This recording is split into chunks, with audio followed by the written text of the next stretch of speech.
Assalamualaikum warahmatullahi wabarakatuh. Perkenalkan, nama aku Atika Kurniati. Aku dari kelas Agribisnis B Indralaya dengan NIM 05011182328092. Aku dari jurusan Sosek dengan mata kuliah dasar-dasar agronomi. Nah, pada kesempatan video kali ini saya akan melakukan dormasi biji sawit. Nah, kalian tahu nggak sih bedanya biji dan juga benih? Biji adalah inti hasil dari persarian dan bakal tanaman mini embrio yang masih dalam keadaan perkembangan yang terkekang dorman. Biji tersebut dapat tumbuh menjadi tanaman tanpa campur tangan manusia. Nah, kalau benih itu adalah biji yang telah mengalami perlakuan khusus sehingga dapat dijadikan sarana dalam memperbanyak tanaman.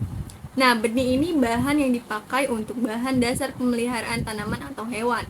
Istilah ini biasanya dipakai bila bahan dasar ini berkelakuan jauh lebih kecil daripada ukuran hasil akhirnya. Kalian tahu nggak sih dormansi itu apa? Dormansi adalah suatu keadaan berhenti tumbuh yang dialami organisme hidup atau bagiannya sebagai tanggapan atas suatu keadaan yang tidak mendukung pertumbuhan normal. Nah, dormansi ini merupakan suatu reaksi atas keadaan fisik atau lingkungan tertentu. Nah, adapun pemicu dormasi yaitu bersifat mekanisme, keadaan fisik lingkungan, dan kimiawi. Nah, penyebab terjadinya dormasi benih ini ditandai oleh rendahnya atau adanya proses imbibisi air, proses respirasi tekanan atau terhambat, terus ada rendahnya proses mobilitas cadangan makanan, dan rendahnya proses mobilitas cadangan makanan. Kalian tahu nggak sih ada proses yang dapat terjadinya permasalahan dalam suatu pematahan dormasi. Nah, salah satunya itu yaitu dengan stratifikasi, yang dimana perlakuan dilakukan perendaman dalam air yang berfungsi untuk memicu zat-zat yang menghambat perkecambahan dan dapat melunakkan kulit benih. Nah, yang kedua ada skarifikasi. Skarifikasi yaitu proses yang dapat mematahkan dormasi pada benih keras karena meningkatkan imbibisi benih. Skarifikasi mekanik dilakukan dengan cara melakukan benih sehingga dapat celah tempat keluar masuknya air atau oksigen. Nah, biasanya teknik ini digunakan dengan cara pengamplasan, pengikiran, pemotongan, dan penusukan jarum tepat pada bagian titik tumbuh yang terlihat pada embrio. Nah, faktor-faktornya itu bisa terjadi dengan yang tadi, pengamplasan dan penusukan. Nah, yang ketiga itu ada metode kimia. Metode kimia ini biasanya dilakukan dengan potensi tumbuh maksimum dengan bahan-bahan kimia yaitu contohnya KCl, KNO3, atau K3.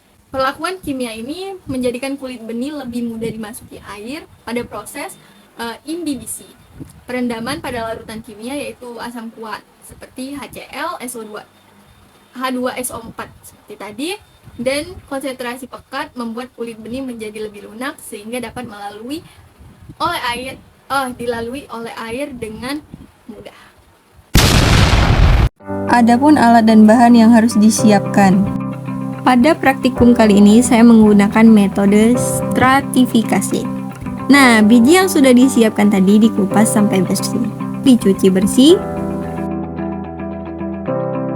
Nah, inilah biji yang akan digunakan. Ini adalah hasil biji yang sudah dikupas bersih dan dicuci. Lakukan hal yang sama dengan biji-biji berikutnya. Langkah selanjutnya, masak air hingga mendidih lalu masukkan biji sawit. Matikan kompor dan diamkan biji dalam air hangat yang mendidih.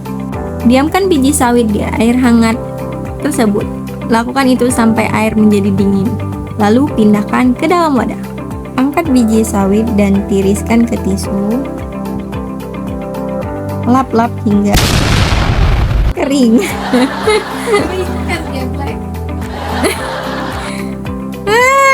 Masukkan plastik setelah selesai.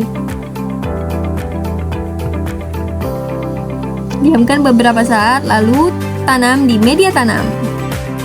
Nah, itulah penjelasan singkat dari saya yang dapat saya sampaikan. Semoga informasi yang dapat saya berikan tadi bermanfaat bagi para penonton nih.